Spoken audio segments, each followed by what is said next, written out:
Good evening, everyone, and welcome to tonight's Scale Up to Success reception. It's an event brought online. Unfortunately, we couldn't meet Laura in person, but hopefully you'll have the chance to hear her wonderful story. She's an inspirational entrepreneur. She's a lady that I look up to and I've become friends with. So it's wonderful, Laura, to have you as our guest of honor and as our key speaker today. For those of you that don't know me, my name is Shalini Khemka. I'm the founder of E2E. E2E stands for Entrepreneur to Entrepreneur Exchange. And for many of you know that I've been suffering from COVID for the past 3 weeks, and I wanted to just use this opportunity to say thank you. I've had so many WhatsApp messages, so many text messages to help me get better. So I really appreciate the support of the community.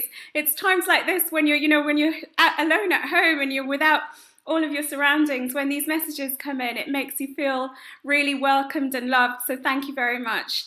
So as I mentioned earlier, tonight's guest speaker is Tenison MBE. She's the founder of one of the most successful businesses in the UK, specializing in mother and baby brands. Her inspiring story is one of building a business from the ground up. And she started with a capital of around £50,000. Laura's grown the company, believe it or not, to nearly 70 million turnover, and she employs 700 people. So I look forward, Laura, to hearing about your incredible story, and this is to welcome Laura. So quickly, in terms of the format, hopefully many of you who are joining us know the drill already. We want to make the session this evening, the next 1 hour, 15 minutes, as interactive as possible. So please get ready with your questions. Use the chat function, the Q&A function, and raise your hand. And what we'll do is we'll turn the camera on, introduce you. People will be able to see you if you'd like to have your camera on. And please fire away with your question. Richard Morris is the Chief Executive of IWG PLC. He's in a car at the moment near Heathrow. He's hoping to come on if he can find a service station and talk to you a little bit about our partnership. I'd like to thank Richard and IWG. As many of you know, they've been sponsoring a lot of our online as well as our physical events. They're our serviced office partner, so hopefully he'll join us. So if he joins us, he will speak. Otherwise, I will say his bit for him. And then we're going to do a short poll. And then I'm going to have the pleasure of introducing Laura officially before she spends 15-20 minutes talking about her journey before we go into the Q&A. The purpose of these virtual events has always been to create community. I know it's a little bit more difficult when it's virtual, but post the event, if you'd like to get connected to some of the people who've been asking questions and to Laura, please let me know. During the pandemic, education and inspiration for entrepreneurs has never been more crucial. Would you agree that this is the time when we need all of the inspiration, all of the learning and all of the knowledge? And this is partly why we're really pleased to put on these sorts of online events to share people's journeys with you. I started E2E in 2011. We've been doing a lot of physical events, but I just wanted to reiterate the point that E2E is much more than an events company. I think we're really keen to change the perception. We do it online events at the moment. We've been doing physical, and we do a lot more in terms of servicing entrepreneurs. So let me just tell you a little bit about what we do in terms of servicing entrepreneurs. The easiest and the quickest way of describing us is the match.com for entrepreneurship. We like bringing people together, and we're launching in a few months' time our own digital online platform to allow you to connect online. But in between all of that, what we're about is about capital. So we provide access to human capital, access to technology, access to our corporate partners, and we help companies with fundraising. On the fundraising side, we're focused more on scale-ups and startups. So if you're a company with £500,000 of turnover plus and you're looking to raise money, do come and talk to us. My colleague Urdu, he is online, and he's responsible for looking at the transactions and opportunities if you'd like to talk to us about your fundraising. So we've been running roughly one of these events to 2 of them a week. Next week we have Lord John Bird. You probably know him. He's the founder of The Big Issue. And we have 2 ladies who are professors of Stanford University, so they'll be speaking about humour in business. So hopefully you can join us for that. And in terms of tonight, what I wanted to say is that there's a lot of support that I've been trying to work on during the COVID period. Many of you know that I'm on the Business Action Council. This is a temporary organisation that's been set up to really talk to government about the challenges that entrepreneurs are having. So we've had the success of the bounce back loan. I've been leading the employee retention subcommittee as a part of the Business Action Council. We introduced flexi furlough. The Chancellor announced that, but the paper that we put forward was on flexi furlough. If you heard the Chancellor's recent winter economic update, he introduced the short-time working directive. That was one of our suggestions, and we're keen to take more and more suggestions to government. I was on a call with the Chancellor on Tuesday afternoon. His main thing is now it's a difficult time, and it's about trying to preserve jobs. So that's part of the reason why he's introduced the short-time working directive. So anything that we can try and do to help you get connected, raise capital, and talk to government, we'd like to facilitate in that way. In terms of our community, it's 23,000 members. They contribute 213 billion. So you guys who are on the webinar today, I think we have about 200 people, Laura, that have registered. So it's very much about bringing you all together to be able to, as a collective community, make a difference to the UK economy, which we are doing. As you know, our membership is complimentary right now. As we build the digital features, we're introducing a paid membership, which is around £25 a month, and it gives around £24,000 of support. So if you're looking for access to the CBI, we offer free membership to the CBI. We offer around £10,000 of CRM solutions. We offer around £1,000 worth of digital marketing support, but it's all there on our website. So I can see that Richard hasn't joined us, so let me just tell you a little bit about the partnership. Hopefully you all know that if you become a member, if you're not already, let us know, and then you can access any of IWG, which is the International Workplace Group. They're the largest serviced office company in the world. They were formerly known as Regis. We are the only company in the UK that can provide a 50% discount to the serviced offices if you take a 6-month contract. And what they've also offered us is that for our members, if you need access to business lounges, you're working from home, but let's say you needed to do a board meeting, there's unlimited use of the business lounges. At the moment, they provide 10% discount on all of their offices, and if you wanted to book a meeting room, again 10% discount on that. I can see Richard's name come up. Richard, are you there? Yes, I am. Okay, did you want to hi, Richard? Thank you for joining us. I was just telling everyone that you're on the motorway, you're going to stop somewhere on the services. I wasn't sure whether you'd be able to do it. I'm really glad you can. So thank you for partnering with us. Thank you for sponsoring tonight. And did you want to add a few words around the partnership and also about IWG?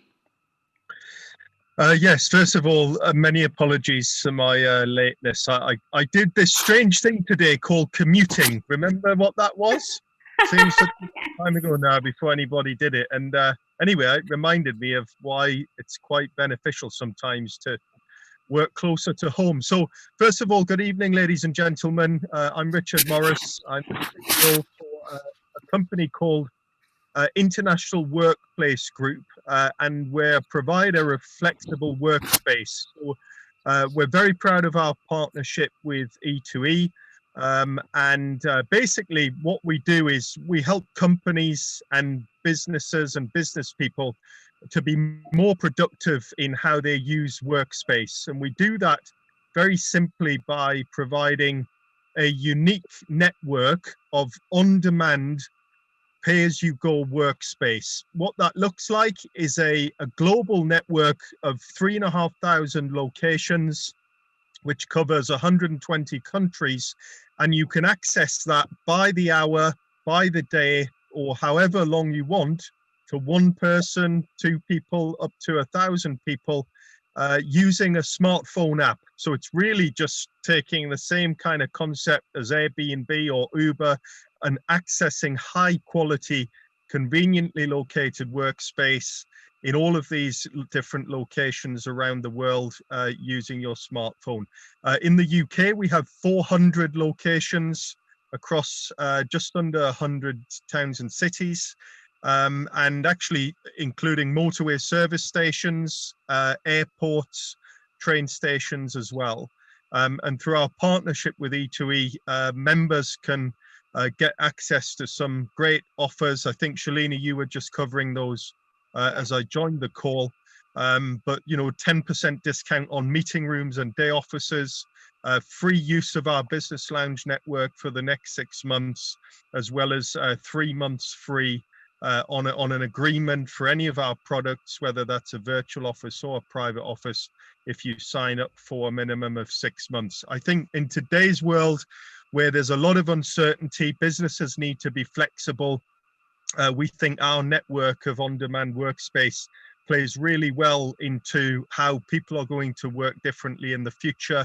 There's no question people will work from home more, but we know from surveying and speaking to our own customers that working from home all of the time doesn't suit most people's needs, doesn't suit a lot of businesses' needs, but you can find one of our locations using the Regis app if you download that onto your smartphone. And we operate a number of different brands: Regis, Spaces, Base Point, HQ, Signature. We have something for everybody in most locations that businesses need to operate. So that's all from me. Thank you again, Shalini, for our great partnership, and hand back to you now. Richard, thank you. I'm really impressed that you managed to stop on the motorway and to come online. So really appreciate that, and thank you again for all the support from IWG. So are you going to be driving now, I'm guessing, and then hopefully we might see you later on if you can. Yes. Yes. Yeah. Okay. Yeah, I've got it. All right. Thank you. No worries. The other thing to say is when we're recording this, so if you did want to watch it back, we're going to put it on the homepage of our website. So if you miss any of it, please do log into the website. Now, Laura, just before I introduce you, I'm going to ask Stephen to bring up the poll. I'd just like everyone to take a couple of minutes, please, to look at the questions of the poll. We do this poll really to help make the right introductions for you. So the first question is, I'm interested in E2E because the events are very informative and educational. I make valuable high quality connections. I make use of the membership benefits, or none of the above. If it's none of the above, please drop me a line and say what you would need us for. Number 2, which of the below services would you need the most? Is it business service consultation with our legal partners, accountants, etc.? Receiving flexi mentoring, finding a non-exec director, meeting like-minded people? Are you fundraising? Would you like to offer your services to our members, or none of the above? Number 3, which of the following services would you benefit you? Is it real-time market data? Is it sales intelligence software, digital marketing support, web hosting and development, customer relationship management software, startup and SME intelligence, or none of the above? Fourth question quickly, would you benefit from discounted access to physical and virtual office packages and meeting rooms? If yes, put yes. If no, put no. If you put yes, we will make the introduction to IWG for you. Are you interested in discounted membership to the CBI? I think I mentioned earlier that we offer the 6 months free access to the CBI. I think it normally costs around £1,000. So if you're interested in that, we can make that introduction. And when do you think you would come back to attend a physical event? So is it this year, next year, Q1, or later than Q1 next year?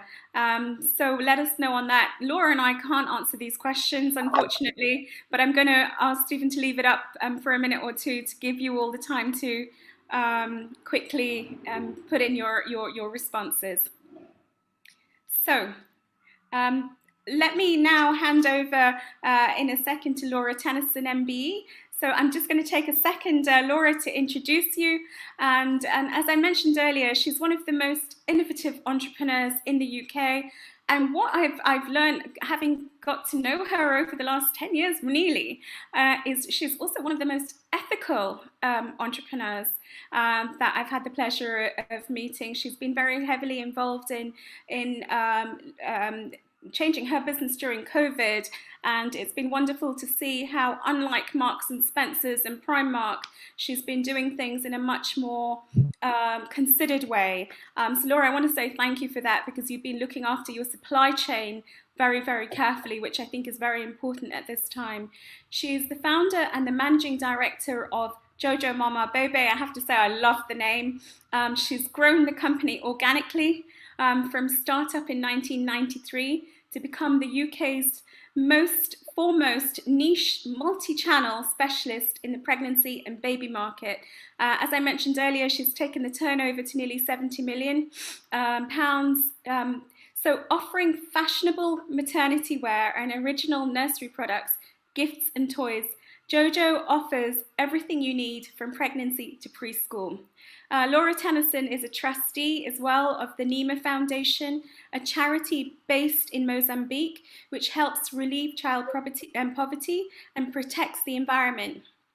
She's also launched another business called Mother to Another. Again, I love that name, a nationwide clothing recycling initiative, saving clothing from landfill and donating it to the areas of need in the UK and for Syrian refugees. We always love to hear her story. She's a formidable businesswoman. She's an engine for social change, and as I mentioned earlier, she's very, very ethical in the way that she builds her business. So I'm really proud, and I really thank you, Laura, for taking the time to share your story with us and how you've been coping with the business over the last 7-8 months or so. So I'm going to hand over, if I may, to you, Laura. Thank you, Shalini, and good evening, everyone. I have to say, I find it really disconcerting to be kind of talking to my computer screen and not seeing your faces.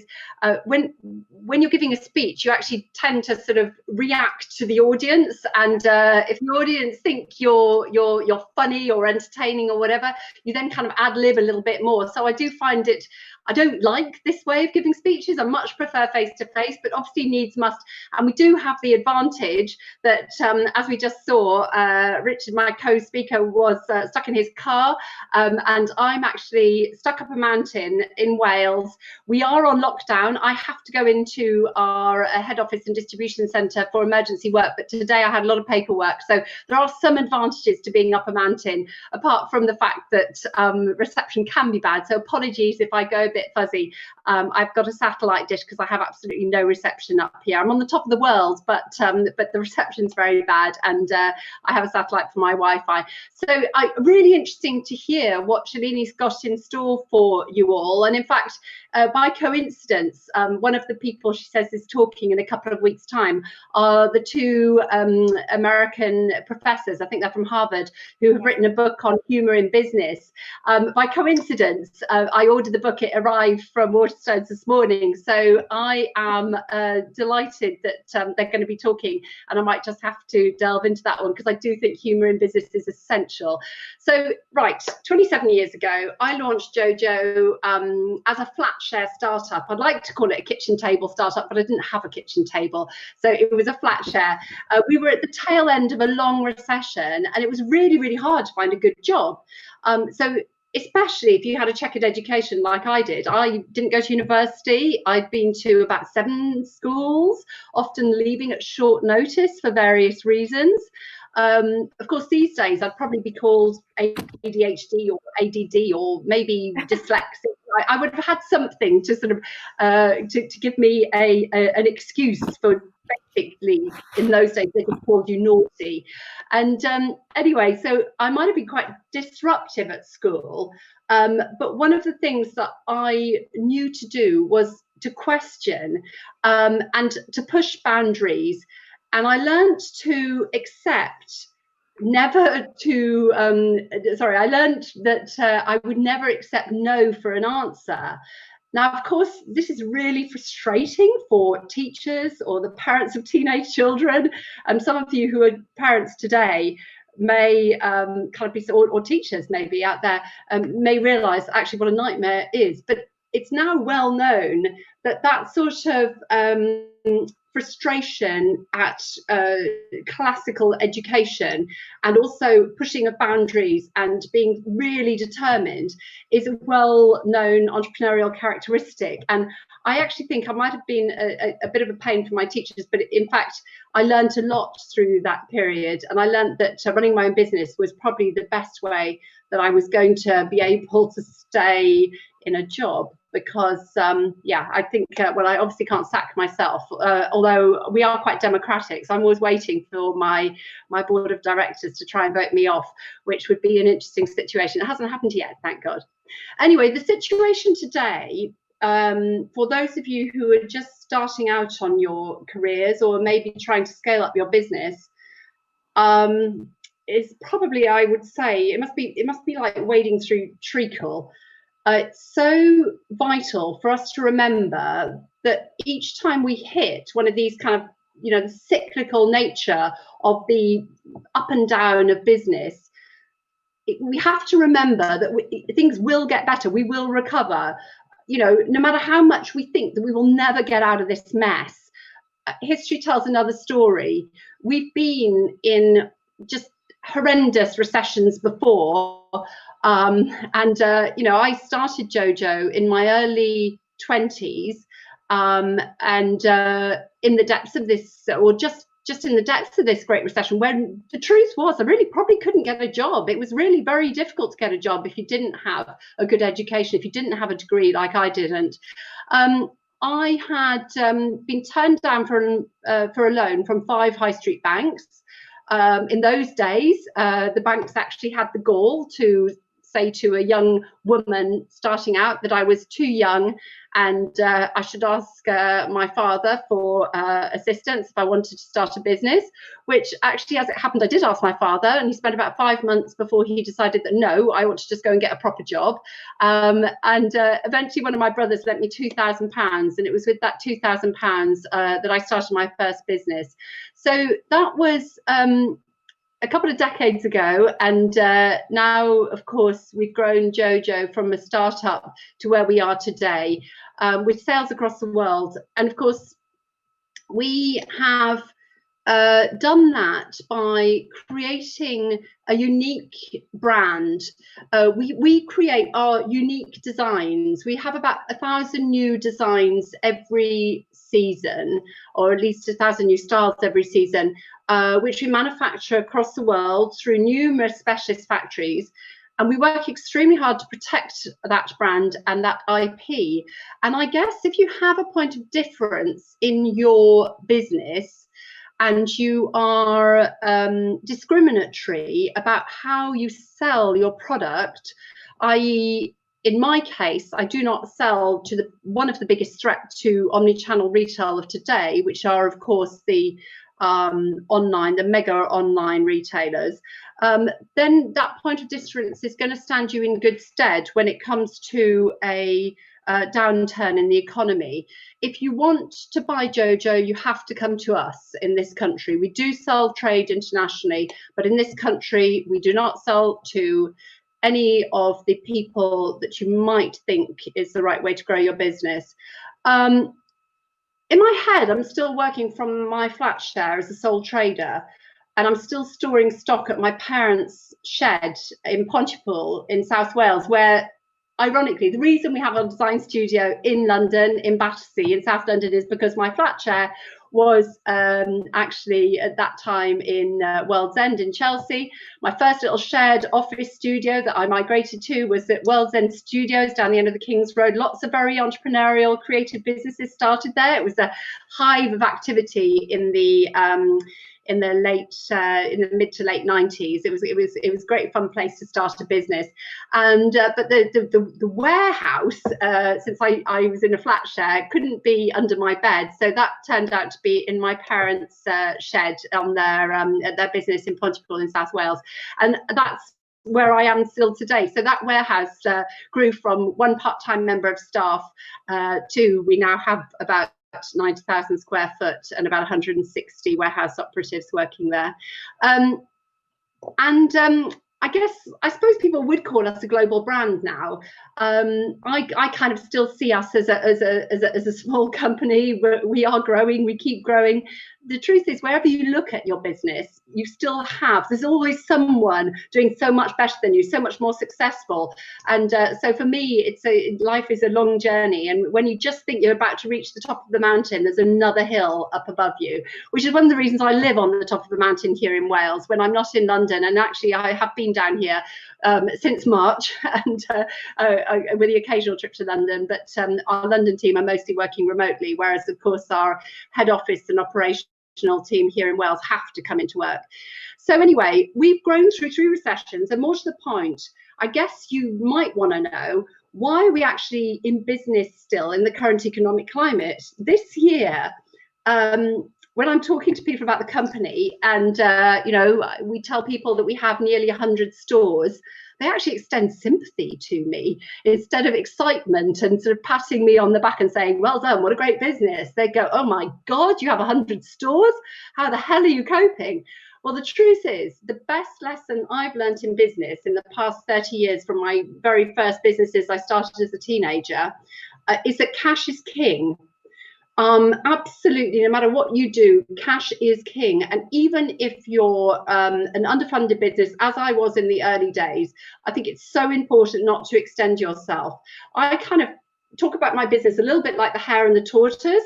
Yes, I've been doing it for a very long time, and thankfully we've expanded in hugely different ways. So that's kept my entrepreneurial spirit alive. We've invented a lot of products, and as a result, I don't get bored of this business.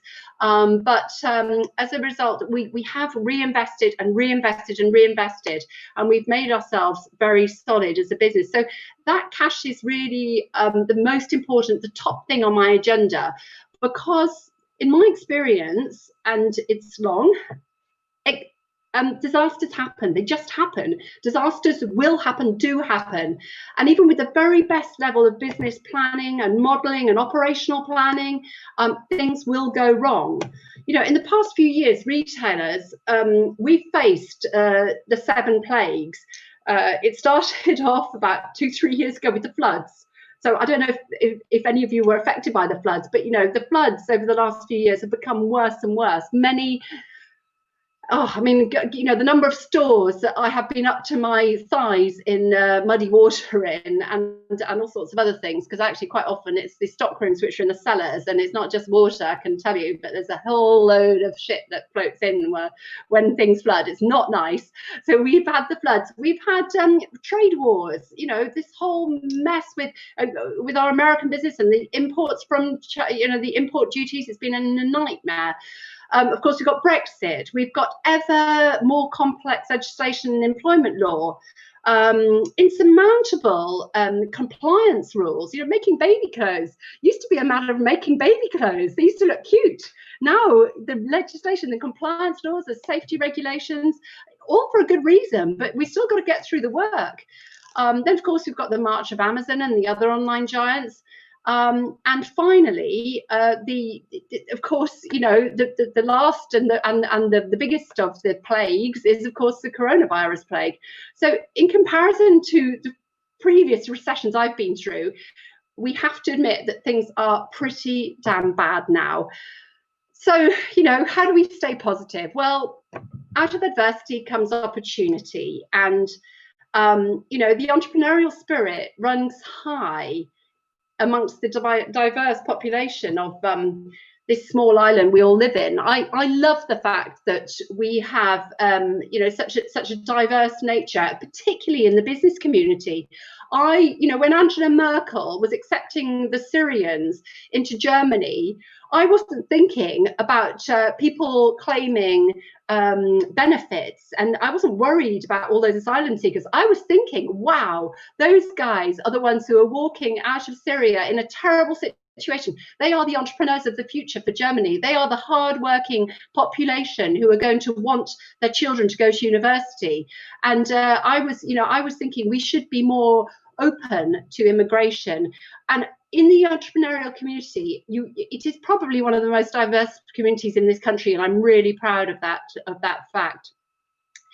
So when COVID struck, I was actually on holiday in South Africa, and I was having a lovely bit of winter sun, doing a lot of cycling in Cape Town, around Cape Town, cycling an incredible bike race called the Cape Argos, which is probably one of the most fun things I've ever done in my life. Beautiful sunshine, beautiful scenery, and about 30,000 people all having a great time doing a long bike ride. And I returned off an overnight flight, switched my phone back on, as those of us who are kind of almost always connected. Those long haul flights are actually quite a nice relaxation time. Switched my phone off, you know, when I got on, switched it back on to arrive in Heathrow and be told that things had really taken a big turn for the worse. And we actually had a situation that was not only really frightening, because we didn't really understand the impact of the virus. And we also had a bit of a walkout in our distribution centre because one of our warehouse team had become seriously ill and was in hospital and had been put on a ventilator. So I arrived back, went straight from an overnight flight down to the distribution centre in Newport in South Wales. And I told everyone on the phone, just keep everyone outside. I'm going to assess the situation. We're going to work out what to do. And we, at that point, we literally divided everyone into, are you vulnerable due to underlying health conditions, due to age, due to concerns about those people in your family? Right, one side, go home, we'll tell you what to do, and the other side, stay at work. Well, it was a great idea, but out of 160 warehouse operatives, I was left with about 30 who didn't have a reason not to come into work. So that was absolutely fine. We thought, okay, I needed to make some decisions, and we really didn't know how bad things were going to get. So we were left with very few people. That was closely followed by having to make these incredibly difficult decisions. Do we keep trading? Do we close our distribution centre? Do we close our stores? This was before it was mandatory to close and the lockdown had been announced. So when the lockdown was announced a little bit later, we had already made significant moves to introduce social distancing, to change our warehouse around so that people could work remotely. And also we were very quiet. It was the calm before the storm to a certain degree. So we could manage with just a few members of staff. But overnight, we had cut off 2/3 of our income stream the day that we closed our stores down. Pre-COVID, around 60% of our business was generated via our stores, and approximately 35% of our business is online, and about 5% is wholesale, wholesale sales internationally. We don't wholesale in the UK. So over the next 16 weeks, really life was a complete blur. We went into lockdown. We lost 2/3 of our income. We have phenomenally expensive retail overheads between rent, rates, service charges, obviously for utilities, and of course our teams. We really, despite being a very well-financed company, we were not going to survive very long. So like many business people, I fell madly in love with Dishi Rishi when he announced the furlough scheme. And we did furlough absolutely everyone we possibly could. I think we actually have, Shalini, you're a little out of date, but we have about 1,000, nearly coming up to 1,000 staff, and we furloughed about 800 of them. We went back to basics, and senior managers and directors took back on jobs that they had delegated for many years. We do have a policy at JoJo that no one will ever ask someone else to do a job that they can't do themselves, but whether you can still remember how to do it is another matter. So it was really interesting. We went back to basics. We reorganized the way we work across the company, creating home working, everything that everyone else has done, home working for back office teams, design teams, and of course those at that stage 99 stores were closed. And at that point, we also took a deep dive to look at how to drastically reduce our company overheads. So, presuming the worst and not knowing, what was going to happen with business, we had to see what we could cut off our overheads straight away. the last time I'd done this was in 2008, when the bank withdrew our working capital overdraft facility, something that made me so scared of banks and their power that I haven't actually borrowed money since 2008. I did bring on a really good minority share investor who's been incredibly supportive and is still with us to this day. I guess more like a large business angel, and been very supportive. So, but I took bank borrowing out of the equation because in 2008 we were nearly put out of business because of that working overdraft facility being removed, despite the fact we were a profitable business. So, you know, I went back to almost looking at whether we could afford to buy tea for the staff room, and looking at every area of the business. And you know what? That's kind of, it's a discipline that as the CEO of a really busy growing company, you don't do very often. I went back to looking at the payment run every week. I went back to deciding who we pay when, and I personally negotiated with a lot of our landlords to try and get them to assist and help us trade through this period by giving us rent holidays, or at least you know, some sort of concession on the rent. Incredibly, about 25% of our landlords were really supportive. Probably another 50% gave us some sort of support, and a few were extremely short-sighted. And I have to say, some of those are so short-sighted. We've come up to ends of leases, and sadly, you know, those stores are not going to survive, because those landlords who aren't re-looking at the cost of occupation in the current climate, where our business continues to be significantly damaged by COVID, they are going to be sitting on empty shuttered stores for quite some time, and they will also be paying the rates on them. So, you know, I do think it's a wake-up call to commercial landlords right now. So anyway, at this stage, at the beginning of the lockdown, we had to make some really difficult decisions, because we didn't know that actually, what I know now is that e-com sales would grow really substantially. And in fact, ironically, what I now know is that e-com has grown so much that it's put a different problem onto us, in that whereas in March we were really worried about whether we had sufficient cash reserves in the business, and were we going to need to take out one of these big loans. And having not borrowed money for 10 years, I was really reluctant to do that. It was one of our company policies that we wouldn't borrow money, but anyway, we were at that situation, so we didn't know what to do. You know, for the past 5 years, we've been growing our international business. First, we grow when we're looking at a new territory to grow our international business. And the reason we were so keen to grow our international business is, of course, we're a specialist niche market retailer. In the UK, we are a relatively small market in the UK. There comes a stage when we have, you know, we will have reached our business will saturate the market. As it happens, 5-6 years ago, when we really launched our international expansion strategy, we thought that we would reach our business saturation level in the UK sooner than we are now. Over the past 5 years, most of our competitors have gone out of business, or have restructured their business. So in fact, the market is much bigger than we thought it was for mid-market specialist mother and baby brands. So that's a great place for us to be at the moment. But also, so internationally, the way that we grow internationally was to start off cautiously with international trade sales. Then, having proved and built the trade sales into a profitable business, we launched business to consumer. Now, we started off with Ireland. It took off extremely well, and Ireland is still a great business. It grows 100% year on year currently. We have a couple of stores, but we have a very significant online business there, where we're the leading specialist mother and baby brand.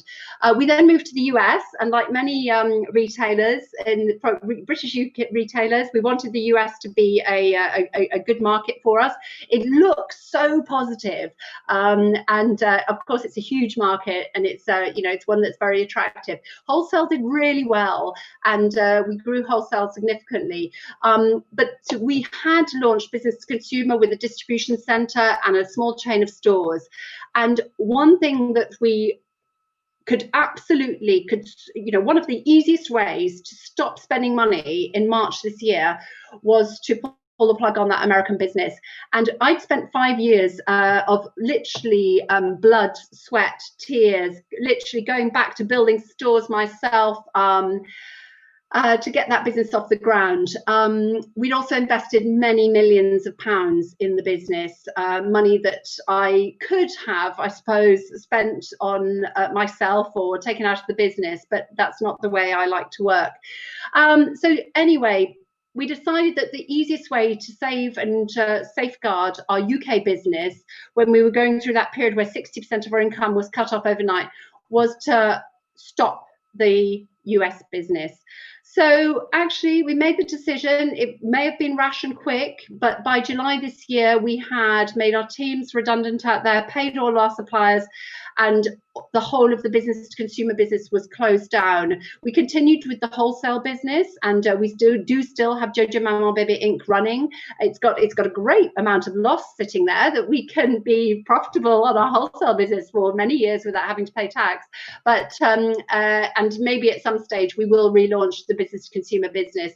It's a sad thing, and you know, tragic, but also with hindsight, if I knew then what I knew now about how long COVID would have lasted, it wouldn't have been such a difficult decision to make, because the US economy has been hit even worse than the British economy, as we know, and they are in a dire position. Retail there, I understand from colleagues who have stores there, for industry friends who have stores there, retail business is being hit even worse than it is here. So actually, we probably would have invested in a few more million by now had we not taken that decision quickly. So, you know, we battened down the hatches, and the next decision was how to actually try to use the lockdown to our advantage.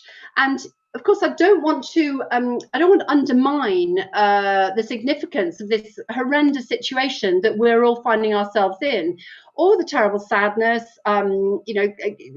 people losing loved ones, and of course the huge hit to the economy, and actually not to mention the knock-on to charities, philanthropic giving, and world peace. What's been going on? We run this charity that Shalini mentioned in Mozambique, and during the last 6 months, we have been the charity has been decimated. We were first decimated by the cyclone 2.5 years ago, which literally tore through the epicenter of the second cyclone in Mozambique, tore through our charity headquarters, literally rendering it to rubble, nothing left. We got through that. We'd rebuilt 12 schools, and now since COVID, Al-Shabaab type militia have invaded the area, and there is a mass of displaced people. Literally, it's an absolutely horrendous situation, but and very little. Depressingly, there is very little international news at the moment. I personally listen to Al Jazeera as the only place to go for international news, because you're just not going to get it on the BBC or any of the British channels. But anyway, let's go back to the positivity.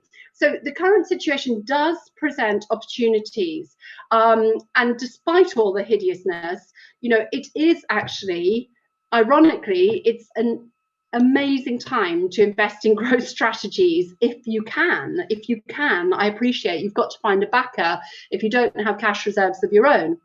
So as I packed parcels in the warehouse during lockdown alongside friends and family, because actually after lockdown and we reduced our workforce so little to such a small number, I put out a plea to friends and family, and we brought in literally anything from, it was quite like the early days of JoJo, brothers, family, friends, uncles, nieces, nephews, my children from university, they all came and packed parcels. And I worked really closely during that time as I packed parcels. It's quite a repetitive job, but it gives you good time to think.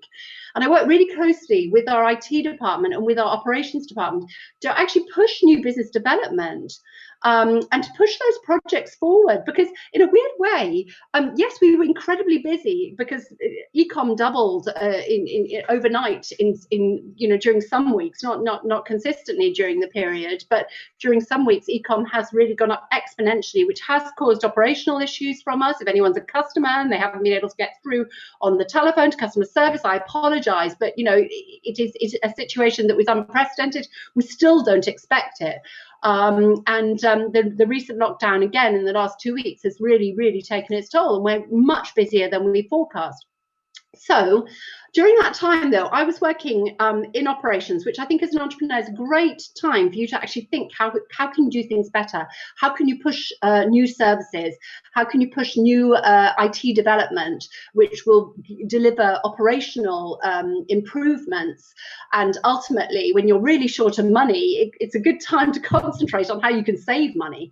So we were actually able during lockdown to do quite a lot of IT development. I was able to book software engineers at half the price. I was able to actually recruit some really good employees in IT, in tech, in the tech side of the business. While we're suffering from delays in the supply chain, because of course this pandemic has hit our supply chain, our factories were closed, the ports in India were closed for quite some time, and across the world supply chains have been hit. We were able to deliver a great new gift wrapping service. So now you can go online and choose 4 gifts, and of course with people not able to visit grandparents and grandparents not able to visit new babies, that's taken off really successfully. And also all sorts of other new baby gift giving ideas. We're also looking at dropship ideas to bring third-party brands in to really step up our space in the pregnancy and new baby gift buying area. So ironically, you know, the British public has time at the moment. They have time to actually read your online content. You know, we've had some of the best hits to online content and the best conversion rates from that over the last few months, because of course we have a captive audience, literally captive in their own houses. Of course, as well, some people have been financially really you know, stretched by the situation and are losing jobs. Of course, there's a lot more redundancies out there. There are also some people who are working from home, not paying for commute, not paying for a Starbucks breakfast and, you know, a lunch in the local restaurant, who have quite good disposable incomes as they work from home. So, you know, our marketing and digital teams, they hurriedly converted all those in-store experiences that we didn't really want to put online, because we like people coming into our stores, but they hurriedly converted them into online content. Everything from you know, videos about baby development. We did one last week about signing to your baby, which had a massive following, to measuring your baby for children's shoes, which is something that people really want to come into store for, and I think they will again in the future. But if you can't get out, if you are locked in, your child is still going to have feet that grow. Your child still needs a new pair of shoes. So we obviously had to cancel our photo shoots. Social distancing, you know, when you're doing a photo shoot with a baby, you cannot social distance. It's just not possible. So we came up with the great idea of, well, what are we going to do? We've got a new collection. We need to take photographs. So we decided to create a catalogue called Created by You. So we actually sent the samples to those of our customers who were prolific on social media. We could see they took a good snap of their babies, and we sent them the samples, and they sent back the photographs that we've used in our advertising campaign this season. So, you know, problems have to be solved, and if you are entrepreneurial, if you have an entrepreneurial attitude, you will find solutions to them. So we're currently trading about 23% down in our stores. Of course, right now in Wales, the stores are completely closed. We've just had a 6-week closure in Ireland. And we don't know what's going to happen in the rest of the country. But even in certain stores, for instance, we have a couple of stores near Nottingham, you know, with our actual stores aren't in the lockdown areas, but the knock-on effect to the stores is absolutely horrendous. So we're trading 23% down like for like. We thought that would be 3 months, then we thought 6 months. Now we're presuming that's going to be at least a year. Some people are, I think some of the retail consultancy groups are saying that actually the knock-on to the economy is going to go on, well, depending we get through this virus, is going to go on for 2 or 3 years. Our international wholesale business has suffered hugely as well, because that's predominantly, whilst we do have some online retailers who have done very well, we do also have a lot of brick and mortar retailers and department stores who are suffering as well. But our business to consumer online business continues to go from strength to strength. So we are, of course, optimizing this route to market while making sure that those digital campaigns that we're putting out there are not geared at individuals who will swamp the database with single buy. So I think one of the things that's very tempting when you have a very receptive online audience is to make an offer that they can't refuse, but that will dilute the value of your database, because will those customers come back and buy full price? And this is a time when actually online you should be so busy, you shouldn't need to be discounting as much as you might in a harder season. And of course we're quite short of stock as well, so there is less stock available because of the delays in the supply chain. So we are monitoring that lifetime value of our new customer, and of course we're targeting our acquisition campaigns to ensure that those customers stay with us for longevity and not just for lockdown. So what I'm trying to get across is, I'm trying to be positive when the world is on fire, but you know, we don't want to be running around like headless chickens. We need to think strategically. We need to work out alternative routes to market and build on them.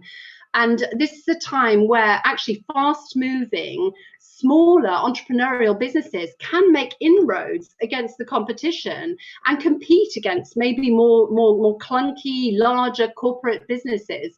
You know, and I actually think that forward-thinking investors should be supporting them.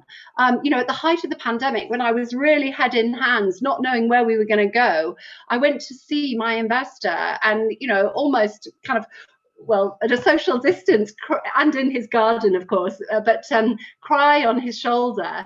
And his wife and my investor were very supportive and very friendly and very helpful. And actually, they've been quite hands off. They have investor directors, and they're very encouraging and supportive.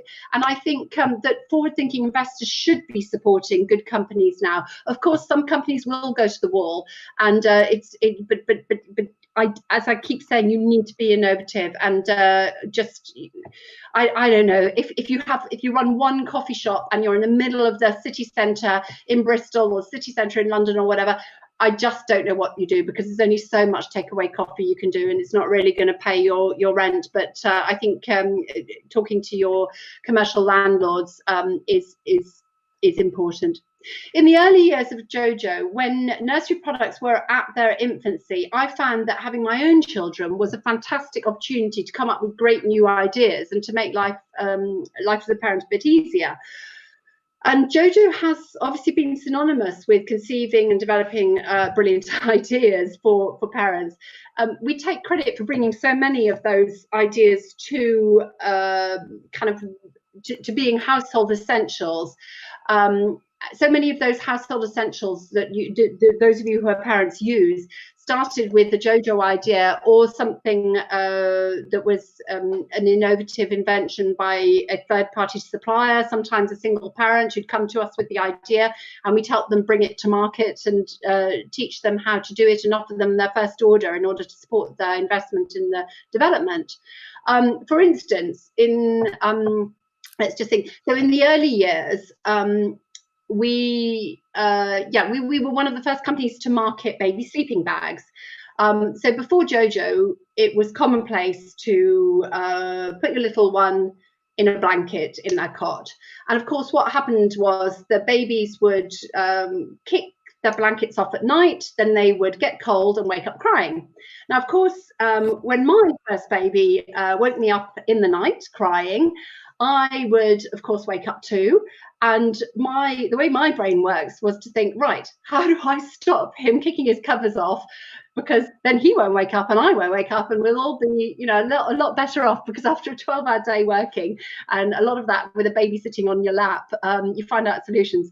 So the first thing we did was actually I tied the blanket down to the edges of the cot, but that didn't always work, and of course not a great idea, because the baby could get the blanket over his head. And eventually we started selling sleeping bags. Now, of course, baby sleeping bags are what everyone uses now.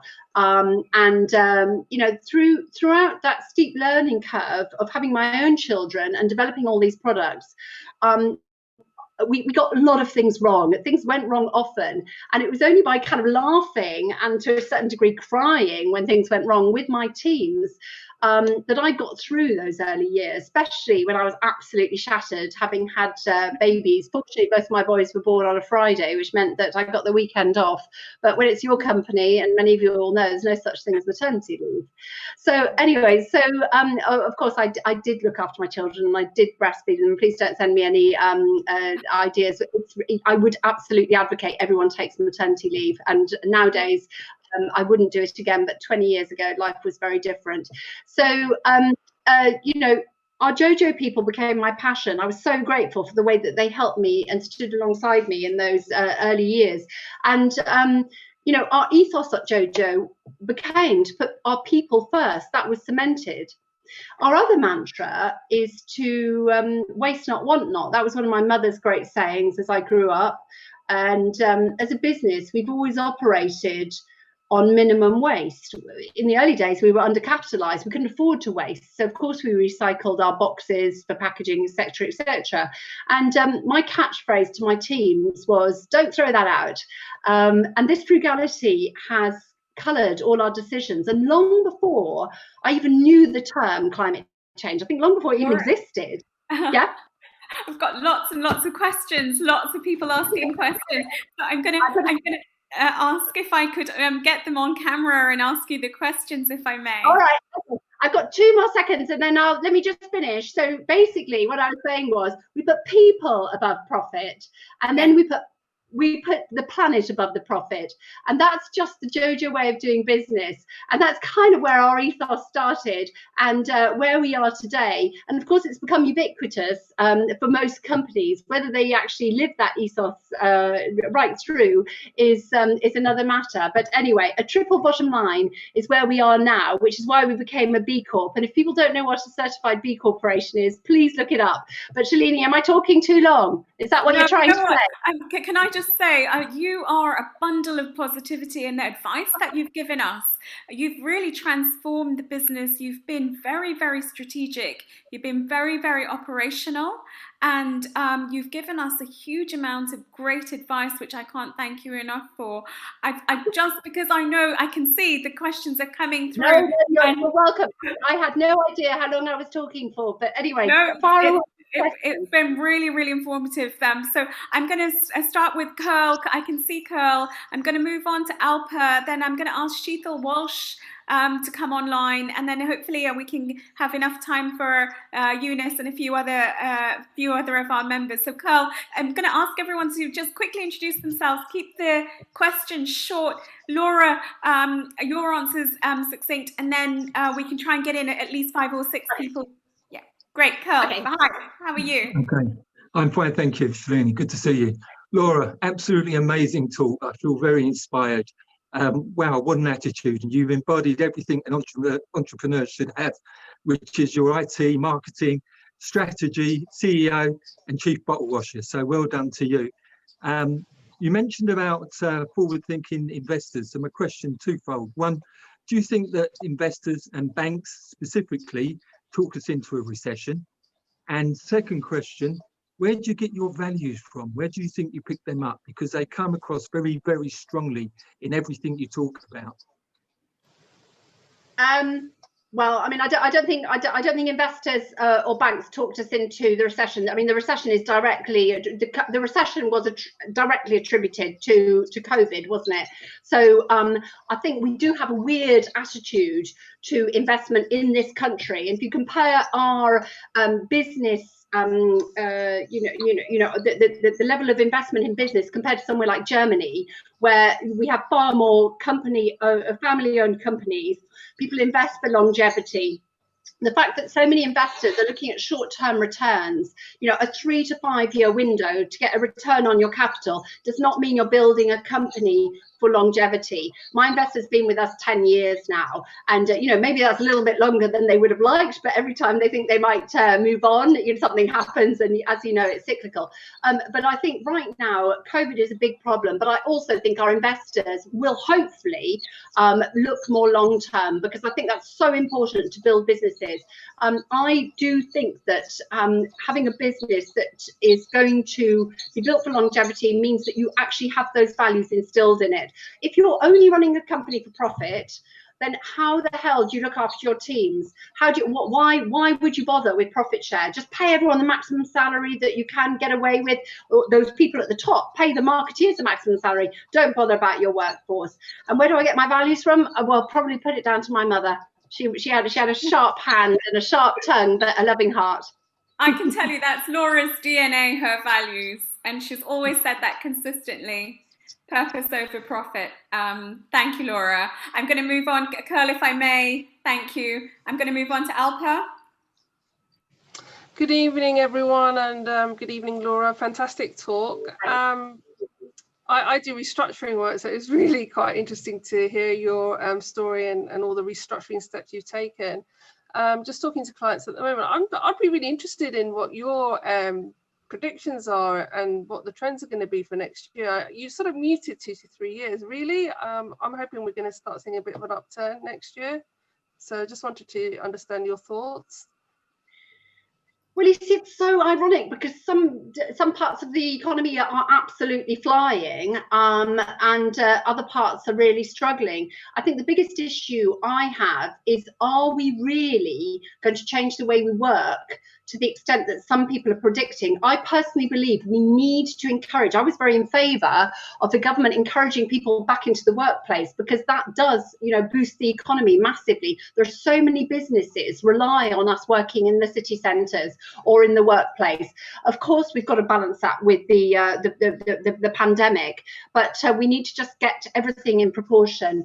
And I would like to see the end of the lockdowns. We've obviously got to get through this period, and you know, 3 months ago I would have been very positive, and in fact I think I was interviewed on television in when was it, probably August, July, and I said we were going to have our best Christmas ever, because I really felt that we were going to get through this. We were all coming back out of the end. It was before all the universities went back and all our children spread COVID around the country. But you know, before that, we were looking really great, weren't we?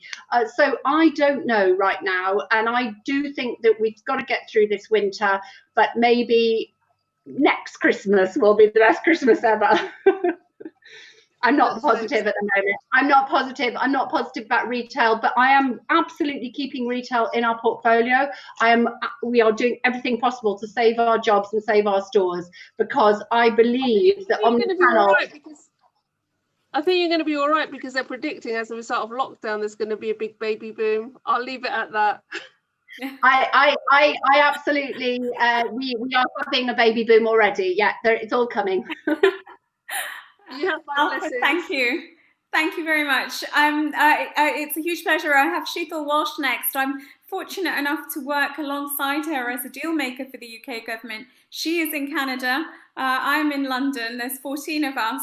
She's been doing that role for 12 years. I've learned a huge amount from her. Sheetal, lovely to see you. Hello, Shalini. It's so lovely to see you. And Laura, thank you for a very inspiring and wonderful presentation and discussion. I really take my hat off to you, because I think when I started my career and when you started your business, we didn't have diversity as an initiative. It wasn't even a thought. And so being a mother, bringing your kids to help with packaging and all the things that you've done, for me, you're an amazing role model. I have my opinions on this topic, but I'd love to hear yours, which is, you know, Sheryl Sandberg's Lean In story and thesis. I'm just curious for you to share with the listeners what your belief is as a woman entrepreneur, and given the fact that you've been juggling and managing many hats and things to run this business globally, especially. What is your feedback to the listeners about leaning in as women entrepreneurs or not? Well, do you know what? I haven't read that book and I don't know the term. So I don't know. You'll have to explain to me. What is leaning in? The quick thesis is that women need to lean in more, and that we're not doing enough. We're not getting funded and we're not moving forward because we're not leaning in enough. And we need to stop, not in these words, but we need to worry less about all our other things and just lean in and just make it all happen. And I'm quite against that. I think we women need to lean out a little bit, but hearing your story, I don't think you could lean in anymore. do you know, I mean, I've always been too busy to worry too much about, you know, whether there's a glass ceiling or a sticky floor for women. I don't work in an industry where I have faced discrimination, apart from one of my first businesses was to be a builder. And when I was the only woman working with a team of 30 builders in rural France, people used to just think I was crazy, but you know, they still think I'm crazy. And now I work predominantly with women, so it doesn't really matter. I think the main thing in life is to just, you know, never accept no for an answer, whatever you do. And if you have a dinosaur of a boss who is getting in your way, then that's a great opportunity to start your own business. And I think the fact that so many businesses are started by women and successfully grown by women is just an accolade to the fact that I think women can juggle really well. I think men can juggle too, but if we're looking at it's sort of the differences, different characteristics between men and women. Sometimes women are better at juggling many things and men are better concentrating. That's sometimes, I don't want to make any sort of discriminative statement, but I absolutely feel that as a woman, I can have it all, and it's never held me back. And I would encourage everyone to aim to have it all. And I think sometimes, you know, we didn't, when, you know, at my age, I didn't get any concessions for being a woman. My husband told me if I wanted to carry on with my job and have my children, then that was my choice. And if I didn't, if I wanted to look after my children full time, then he would support me. But it wasn't a matter of he would consider, you know, helping out in the household, because that wasn't the way it was in those days. It was a matter of if I wanted to do both, I could do both. But, you know, there's no point in complaining about it. It was my choice. So I think nowadays it's great because actually there is much more gender parity, particularly when it comes to bringing up families. And I currently have the IT team reporting into me at JoJo, as well as my directors. And actually, I feel quite sorry for some of our boys. You know, they've got really, you know, they really, their partners are onto them. They have to pull their weight nowadays. So life's tough for men nowadays, but it was always tough for women. Thank you. Thank you, Laura. And Sheetal, can I congratulate you? She's setting up a fund in London, even from Canada, and she's going to make a big announcement about what she's doing for Alberta, working with Justin Trudeau. So I'm not sure what I'm allowed to say, but I'm going to congratulate you and not say it until you announce it. Great to see you. I'm going to go on to the next lady. I'm sorry, I don't know your name. I can see Louise. That can't be your name. I can't seem to change the name on here. It's Louise Webster from Beyond the School Run. You kindly introduced me last time. We didn't have the videos on, so it's very kind of you. Thank you. It's Louise. Hi, Louise. Hi. And before you say Louise, I'm just going to prep Stephen that we've got Nicholas Dupree's next, Sarah Clark, and Eunice. So we've got roughly 7 minutes to go. I'll go quick. Laura, great to meet you. And I think, like a lot of them said, you've been an inspiration to a lot of us. I run a platform called Beyond the School Run, which connects parents with their skills and talents in the hours available to them. And one day I have a vision to also be on the high street as a place that people, parents and mothers and fathers can go to find connections, inspiration. What tips and advice would you have at someone in sort of early stage of growing? And I think things are slightly different now. I'm growing a platform online and a community online. What tips would you have for, and also our huge community of mothers that we have, what suggestions would you have for mothers at this stage? Maybe some are questioning what they're doing, but certainly, did you have a vision? I'm gonna ask. And what tips do you have, please? Thank you. Okay, I think it's been very tough for people working from home, and because actually sometimes that division between your work life and your family life, it's quite nice to have a little bit of a break from work. And I think what's happening at the moment with more and more people working from home is actually everyone is almost becoming entrepreneurial and everyone is having to juggle their lives, and it doesn't actually suit everyone. I think it's very stressful for a lot of parents who are having to, especially when they were trying to homeschool their children, some of them trying to keep going with their jobs, even whether it was full-time or part-time, and also, you know, not getting out. So actually, I think it's been a really tough time for parents. I think that websites like yours are a great idea, and it's great. It's great to be able to get support from other parents.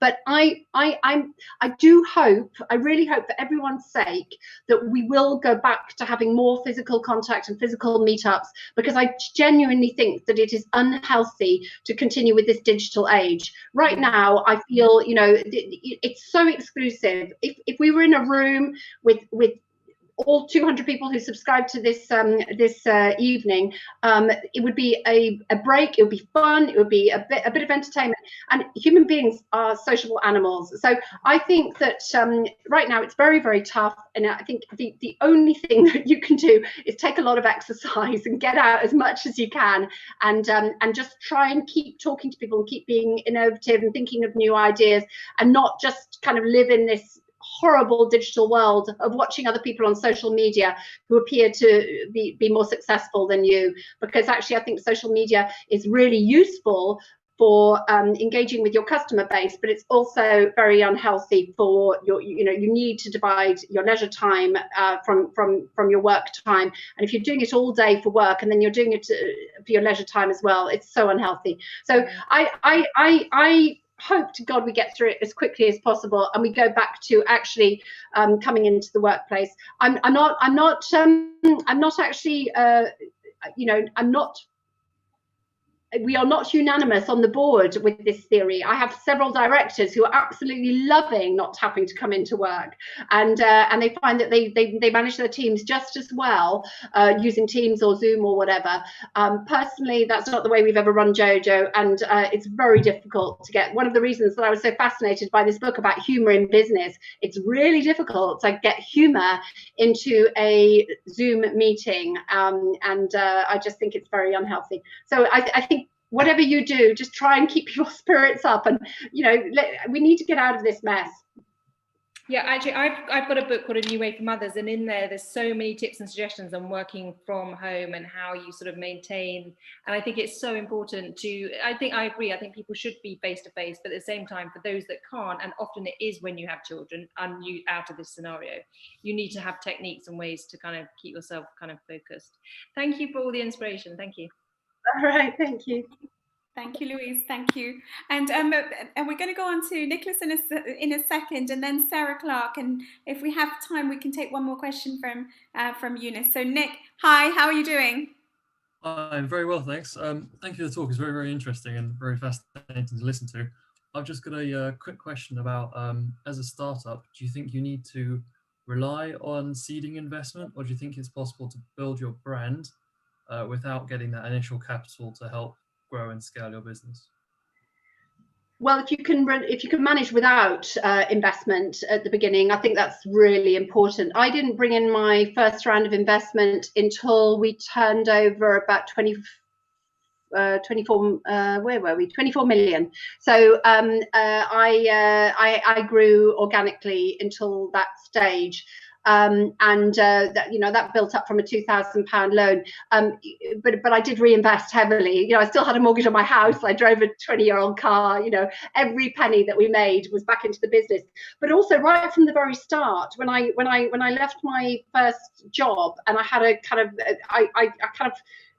I had a cottage industry business, but I also kept a day job. So, and I do think if you can do that for as long as possible, you can hold on for absolutely as long as possible, then obviously the equity stake is going to be worth a lot more. So I would always advise people not to dilute their equity too soon. But hey, it's not always possible. It just depends. And also it is that hare and the tortoise. It's taken me 27 years to get where I am. Not many people are that patient, and also I didn't really look that far ahead. I didn't know where we'd get to. I never started out thinking, I only started out thinking I needed to pay my rent the following month. So, it depends what situation you are in life. The younger you start a business, the better. You've got less overheads. You've got, you don't have children to feed. You don't have a mortgage to pay. So when I started from my flat share. I literally needed to pay my rent the next month, it's a good position. So it depends what you're doing, but if you can, through social media, through, I don't know, standing on your head and getting, 1,000 likes, whatever it is, if you can boost your business with free marketing, then do it. In my day, of course, we didn't have, I can't believe it, but we didn't have the internet, but we did have PR, and I would rely heavily on any type of publicity you could get. So, press releases were absolutely vital, and any form of, we've been very lucky that, various members of the royal family have worn the brand, and that's been really great for us, because whenever someone famous wears your clothes or talks about it, of course, nowadays influencers all want money. Personally, I believe in journalistic integrity, and we won't pay influencers. I don't believe in that, but the world has changed, and I don't know. And I hope it changes back again, because I hope that consumers actually realize that an influencer who's being paid is really not really endorsing that product. They're being paid to market it. But the world's changed, but hang on there for as long as you possibly can. It's very good advice. Thank you. Thank you, Nicholas. Great to see you. Laura, great advice. I absolutely agree with Nicholas there. We've only got time. I'm sorry for Sarah Clark. I really apologize. I know there's a lot more questions waiting. So Sarah, we're going to fire away with you. Then we're going to share the poll before we finish. So we're going to be a couple of minutes over time because it's 7:15 now. So Sarah, hi. Hello. Laura, thank you so much for such a brilliant talk. I'm Sarah. I'm CCO at Oka, which is a furniture company. I also have stores in the UK, so I feel your pain with everyone actually sort of saying what a terrible time you must be having. But actually, we've come through it. Oka would look great in your gorgeous house there, by the way. So we'll have to talk about that another time. My question is, as I said, we have stores. And obviously everyone's talking about retail, how it evolves, experiential retail. I'm interested to know from JoJo's point of view, what do you think that evolution looks like in the future? I know that you said that lots of people are coming in for an experience that you wanted, that you're now putting online, but you think they'll come back for it. Do you think the experience of JoJo in a store will have to evolve over the sort of short to medium term to actually get people back in? Well, I'm really excited by the fact that actually, because of lockdown, we have evolved quite rapidly, and we've gone from being absolutely pushing that in-store experience to putting so much of it into digital content. So in fact, now we could have a pregnant woman living in the Middle East who would love to shop in London but can't get here very often, and she can have a digital appointment in one of our stores, and she can walk around the store with a sales advisor, putting things in her basket, and and then do a checkout, having had a kind of a virtual real in-store experience. Now, I don't know if we'll get to the stage where those in-store experiences become a theatre set and we're in some big warehouse somewhere, but right now we're actually doing it in our stores with our real sales advisors, and I'd like to keep that going. I also think that shopping on high streets, particularly in town centres, will come back because of the fact that city centres are going to be used less, and I do believe that we have turned a corner. We won't all be going into the office day in, day out, 5 days a week. People can afford to move out of the city centres, buy in those towns. So for instance, Godalming's store is doing phenomenally well compared to Guildford. It was the other way around. We have, again, outside Nottingham, West Bridgeford is amazing. It means that people can actually move out to villages, have a lovely local high street, enjoy shopping as a leisure time pursuit, and actually work from home more and sit on commuter trains less frequently. Better for the environment, better for town centres, and really good for retailers. We just got to be brave and hang on in there. Great, thank you. Thank you, Sarah, and I hope you guys do connect, and when there's a bit of furniture sales going on there, we're all about connecting people. So lovely to see you, nice to meet you, and thanks for the question. So I'm going to go over to Stephen to ask him to put the results of the poll, and I apologize, I can see there's lots of hands up. We've run out of time, so I'm just going to share the results of the poll and then extend my thanks to Laura. So interested because the events are informative and educational. Number 2, meeting like-minded people is the main reason you like us. Startup and SME intelligence data is what's required. 43% of our attendees tonight, they're keen to meet IWG serviced officers. 49% are looking for CBI membership. And this is positive. Next year, Q1 is 37%. So hopefully, if confidence is there and the health is better, we can start to run our physical events again and share a glass of wine over an event rather than doing it this way. But the benefit, as Laura said, of doing it this way is, you know, we can do it from our homes or from our cars, as Richard was doing it. So first of all, I'm going to say thank you to IWG because they're partnering with us, they're making this happen, and massive.